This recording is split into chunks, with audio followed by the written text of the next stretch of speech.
नमस्कार।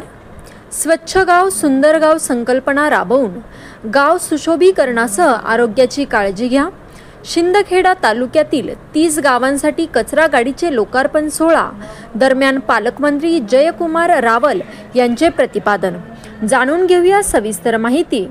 वाढत्या रोगराईच्या काळात प्रत्येकाच्या आरोग्याची काळजी घ्यायची असेल तर स्वच्छता महत्त्वाची असून महिलांनी तथा ग्रामस्थांनी आपल्या घरातील ओला व सुका कचरा इतरत्र न फेकता तो कचरा गाडीतच टाकावा, असे प्रतिपादन धुळे जिल्ह्याचे पालकमंत्री नामदार जयकुमार रावल यांनी केले।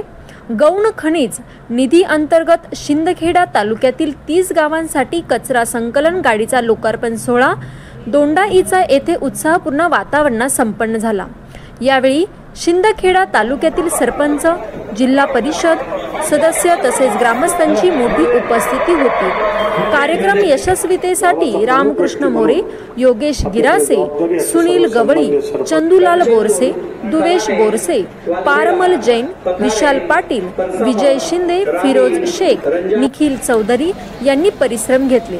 प्रतिनिधी सुनील गवळी, वंदे भारत न्यूज अपडेट, धुळे, नाशिक।